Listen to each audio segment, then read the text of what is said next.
Salut à tous, j'espère que vous allez bien. Donc, petite vidéo mise à jour sur le Bitcoin et sur l'Ethereum. Mais avant de commencer, comme toujours, je tiens à remercier la communauté. Merci énormément pour votre temps, like, commentaire, partage. Si vous n'êtes pas abonné, n'hésitez pas à le faire. Ça me ferait vraiment plaisir et ça aiderait énormément la chaîne. Vous pouvez aussi me suivre sur Twitter et sur Twitch pour ne pas louper mes prochains lives. Voilà, donc sans plus tarder, on va attaquer la vidéo. Let's go.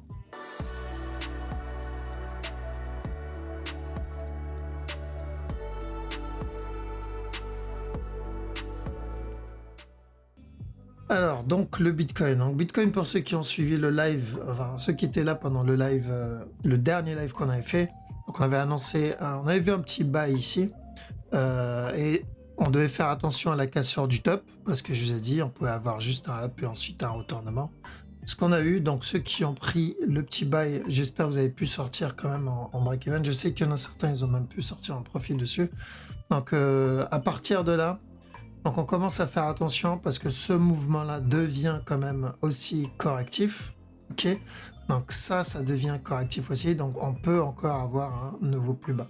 Tout le move devient correctif, ce qui est en soi une bonne nouvelle pour le up parce que nous, ce qu'on veut, c'est toujours cette flèche, d'accord. Donc pour la structure 4 heures, c'est une bonne nouvelle parce que plus il traîne ici, d'accord, et plus ça augmente les probabilités d'avoir le up.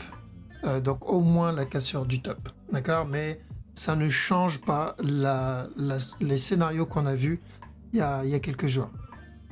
D'accord, donc même s'il vient casser ce top, tout le mouvement reste à mes yeux plutôt correctif.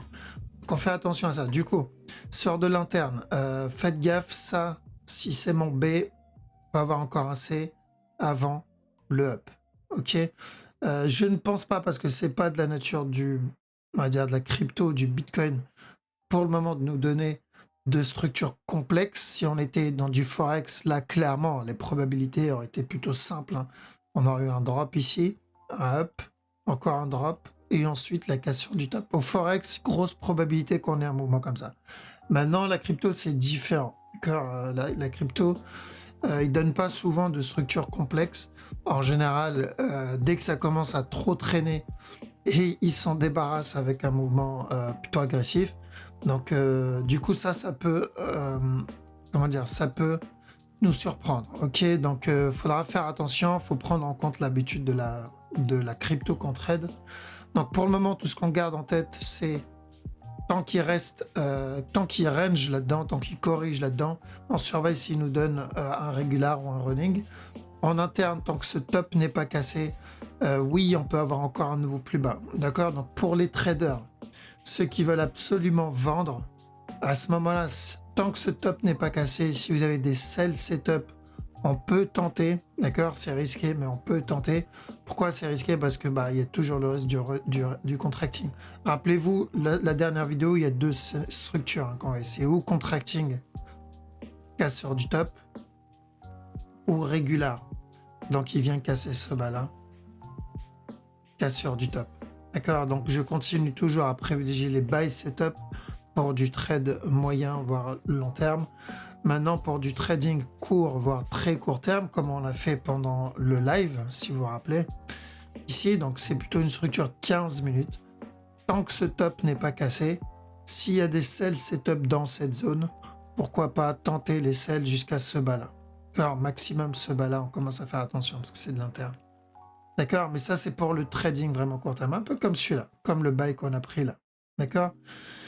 Maintenant, ce qu'il est en train de faire ici, ok, donc sauf s'il explose vers le bas et il donne ça, là on tente, si j'ai ça. Mais s'il continue à range, donc comme il a fait là-dedans, comme il a fait ici, et comme il a fait là, il n'y a pas de set. Donc on attend bien celle setup, surtout que on sera contre le mouvement qu'on cherche à la base, hein, quand on vend. Donc c'est de l'interne. Maintenant, pour ceux qui tradent moyen terme, comme moi, donc 1 heure et plus, voilà, c'est la même. C'est la même structure, donc on attend que la structure interne se termine et on cherche des buy setup. Ok, que ça soit à la cassure de ce bas ou à la cassure de ce bas, on cherche de buy setup. L'idéal, c'est vraiment celui-là pour avoir un regular flat. Ok. En tout cas, le mouvement est quand même correctif. D'accord, donc je sais que pendant les lives, on m'a demandé est-ce que tu penses que le Bitcoin va revenir casser ce bas-là? Pour moi, oui. Ok, même si on cherche le up du running ici, perso, je pense que le running s'éloigne de plus en plus à cause de ce move. Comme prévu, de toute façon, on avait dit un up et ensuite un drop. Ça fait combien de temps qu'on est dans ce up? Il aurait dû durer que quelques jours normalement. Ça fait 14 jours, d'accord? Ça fait déjà 2 semaines qu'on est dans ce up, ce qui est beaucoup trop pour un mouvement censé être impulsif. Donc on surveille, ok? La structure et l'analyse n'a pas changé sur le court terme. Donc la direction, pardon, n'a pas changé sur le court terme, mais la structure est en train de se développer et de changer. Donc oui, il y a de bonnes chances qu'on revienne casser ce bas-là encore une fois.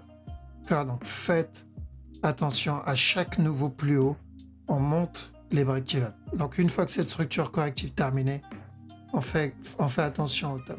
Okay, c'est la même analyse que la dernière fois. La seule différence, c'est vraiment de l'interne.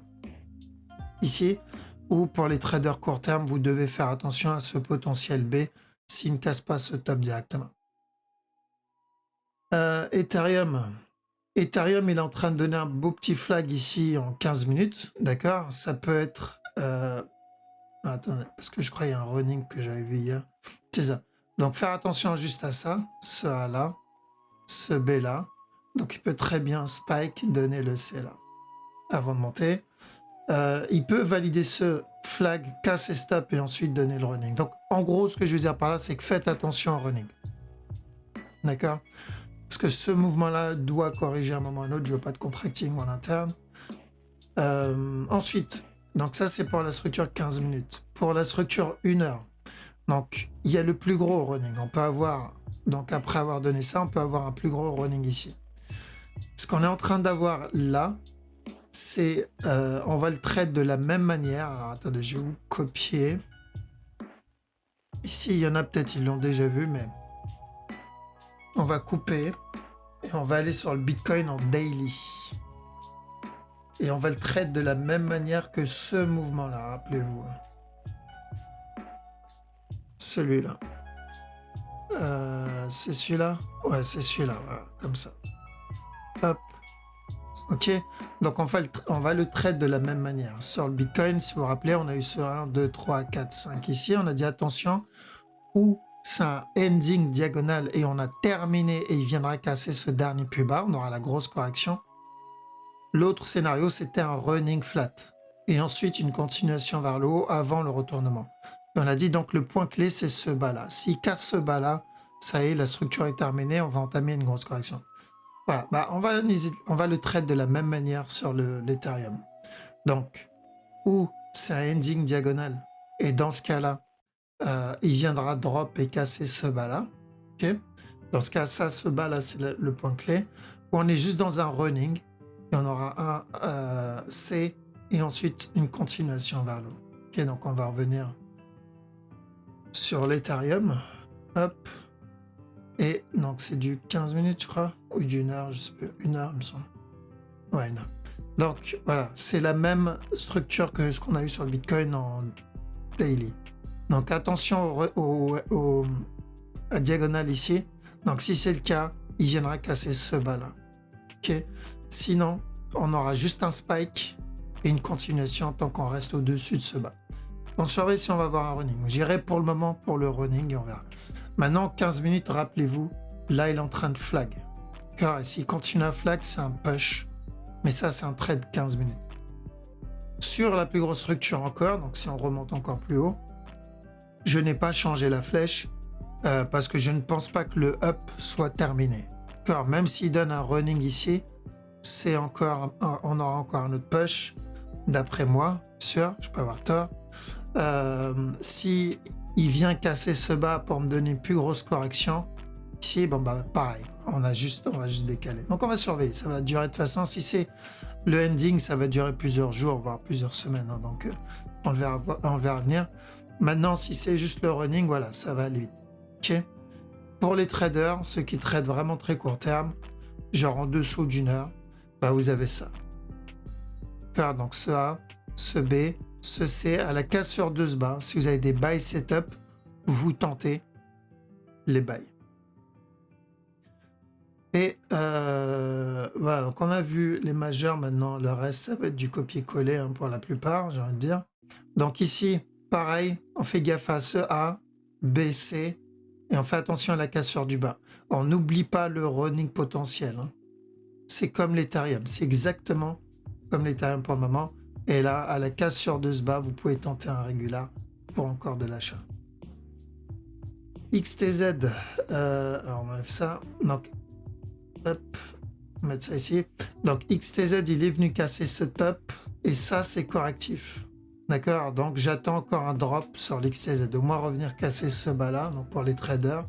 Long terme, c'est la même analyse. Non? Ici, ok. Donc, ça, c'est pas trop mal. Donc, on a eu ce regular flat ici. Cassure du top. Donc, attention, vous pouvez avoir un spike encore avant la continuation pour un plus gros running ici. D'accord? Donc, classique. Si vous le voyez flag là-dedans, bon, bah, c'est bien sûr une continuation vers le haut. Mais par contre, il faudra prendre les TP à chaque nœud plus haut parce que il y a le risque du running. D'accord? Il y a le risque du running. BNB, qu'est-ce qu'on a sur le BNB? BNB, il est venu casser le dernier plus haut. Donc, maintenant, alors, je sais pas s'il avait cassé ce top ou pas. Non, il l'a pas cassé, ok. Donc, où on est sur un contracting flat. Si c'est un contracting flat, on attendra correction pour la continuation. Donc, on prendra les setups en interne. Sinon, future running, comme le DOT. Et ensuite, continuation vers le haut. D'accord? Donc, faut pas se faire surprendre par l'agressivité du move. Et l'objectif sur la grosse structure est toujours la même pour le moment. C'est celle-là jusqu'à preuve du contraire. C'est quoi la preuve du contraire? C'est une correction comme ça, mais en plus grand. Okay, donc on le verra largement venir. Ça mettra pareil des semaines. On s'adaptera à ce moment-là. Pour le moment, on a annoncé de l'achat qu'on était là-dedans. On est toujours dedans. Donc on a déjà fait tout ça. D'accord? SFP. Alors, SFP, donc lui, il a cassé ce bas. Donc on attendait un running sur le SFP, on attendait ça, ça et ça, et ensuite un dernier plus bas avant le retournement. Sauf que il n'a pas cassé ce plus bas là. Okay, donc on est en train de changer complètement de structure. Donc contracting là-dedans, on attend des setups dans le SFP. D'accord, on attend des setups. Pourquoi? Parce que idem, on peut avoir un spike et ensuite une continuation pour un running en interne. Non, on attend, parce que le fait qu'il m'ait invalidé le running, personnellement, ça m'embête un peu.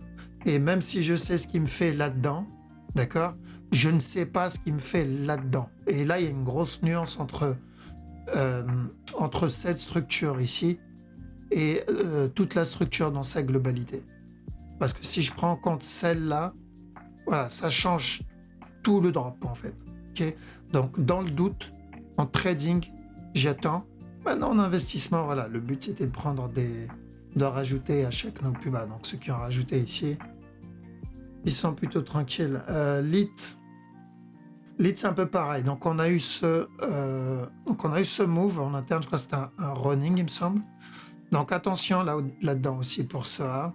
Ce B peut avoir un spike et ensuite une continuation. Qu'est-ce qu'on a d'autre? On a Alice. Alice, il fait que monter. Et il a même peut-être déjà terminé. Donc on a déjà eu ce ABC, donc running flat pour ce ABC, et ensuite terminé ce ABC. Ok, on a déjà fini pour moi le running.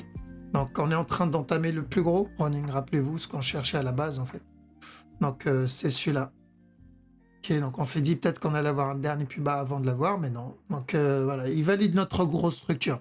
Et voilà encore une fois pourquoi je privilégie toujours les grosses structures. Et ça fait plusieurs exemples où la petite structure peut nous faire un peu n'importe quoi, mais à la fin de la journée, la grosse structure, c'est souvent validé. Donc on était ici, on a dit on cherche un up avant le drop. Voilà, on est dans ce up. Ok, donc maintenant, vous comprenez pourquoi je privilégie toujours la grosse direction. Car même si en interne, ça me donne des sell setup, si je suis devant l'écran, je peux le prendre. Ok, je peux prendre les sell setup, mais je préfère quand même privilégier les buy setup si la grosse structure, c'est de l'achat. Si la grosse structure, c'est de la vente, je préfère privilégier de la vente. Donc, un peu comme le Bitcoin. Pendant le live, on était ici. Donc, ça ne m'a pas gêné de privilégier le buy ici, parce que la grosse structure, c'est de l'achat. D'accord? Donc, je suis dans la direction de la grosse structure. Maintenant, prendre des sell setup, c'est beaucoup plus risqué pour moi qui trade la grosse direction. Alors, l'Ethereum, c'est pareil. Donc, celui-là, par exemple, qui est potentiellement validé. Donc, si j'ai des buy setup en interne, je vais tenter. Même s'il vient me faire ça, je vais tenter les buy setup. Pourquoi? Parce que je suis dans la direction de la grosse structure. Ok? Donc, ceux qui prennent les sell setup en interne, vous devez faire très attention et donc vous devez manager le trade. Ok? Pour les autres qui préfèrent la sécurité, voilà, vous attendez des setups d'achat. Car vous attendez des setups d'achat et ils l'en donnent. C'est pas comme si on n'avait pas de setup d'achat. Voilà, la preuve, c'est le dernier qu'on avait ici. Ok? Donc, si vous ne savez pas comment rentrer dans un setup, si vous n'avez pas de stratégie, bien sûr, c'est de ne pas trade. Je veux dire, là, c'est logique. Si vous vous acharnez à essayer de rentrer dans un setup, vous ne savez pas comment, vous essayez de rentrer dans une structure, vous n'avez pas de stratégie, c'est du suicide. Ok, vous devez avoir une stratégie parce qu'il y a la méthode et en plus de la méthode, vous devez avoir une stratégie, même plusieurs stratégies. Nous, dans Wave, on a la méthode, le wave trading, et en plus, on a plusieurs stratégies pour rentrer. Chaque stratégie correspond à une situation.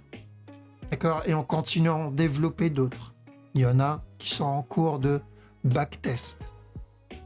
D'accord? Donc ça, c'est important à savoir. Il me semble que j'avais fait une vidéo là-dessus. Ouais, je suis même sûr que j'ai une vidéo dédiée là-dessus. Je crois que c'est la meilleure stratégie ou un truc comme ça. Donc n'hésitez pas à regarder cette vidéo, j'en parle. Et voilà, je pense qu'on a fait le tour, le pulse rapidement par curiosité, donc faire attention à ça, c'est correctif, on peut avoir encore un drop, ok, mais tout ça, ça peut être juste un régular pour un hub, donc moi j'ignore ça, c'est plutôt cumulé que je vais faire, je vais cumuler doucement, et voilà, ok. Bon, je vous laisse ici, je pense qu'on a fait le tour, donc faites attention, attendez bien votre setup. Vous devez avoir une stratégie, encore une fois je répète, parce que je vois des personnes qui essayent de se jeter dans des trades alors qu'ils ne savent pas ce qu'ils sont en train de faire, ça n'a pas de sens. Contentez-vous dans ce cas-là plutôt sur de l'investissement, ok, profitez des setups, profitez des opportunités, des structures que vous voyez ici, ou que vous connaissez maintenant à force de regarder mes vidéos, pour pouvoir rentrer le moins cher possible. Ça c'est ce que je fais dans mon investissement. Par contre, si vous voulez trade ou privilégier la grosse structure. Sinon, si vous voulez trade en interne, dans ce cas, il vous faut une bonne stratégie d'entrée pour bien sniper le point d'entrée. Et en plus, il vous faut un bon management, d'accord? Savoir mettre les break-even au bon moment, etc. Ça aussi, ça fait partie du trading. Il ne suffit pas juste de rentrer, d'accord? Rentrer, c'est qu'une étape du trading. Vous avez la première étape qui est l'analyse technique, choisir la direction, la probabilité. Une fois que vous avez fait ça, vous devez ensuite attendre le setup, le point d'entrée, l'opportunité. Une fois que vous avez repéré ça, vous devez appliquer une stratégie d'entrée, donc le meilleur moment d'entrée. Une fois dans le trade, vous devez appliquer donc le trading management, quand monter les break-even, où je prends mes profits, combien de profits je prends, etc., etc. Ok, donc c'est un travail. Il faut être actif tout le temps, que ce soit avant, pendant ou pendant le trade. Ok. Voilà, donc je laisse ici. Merci à tous et à toutes d'avoir regardé la vidéo jusqu'au bout. Je vous dis à la prochaine. Ciao.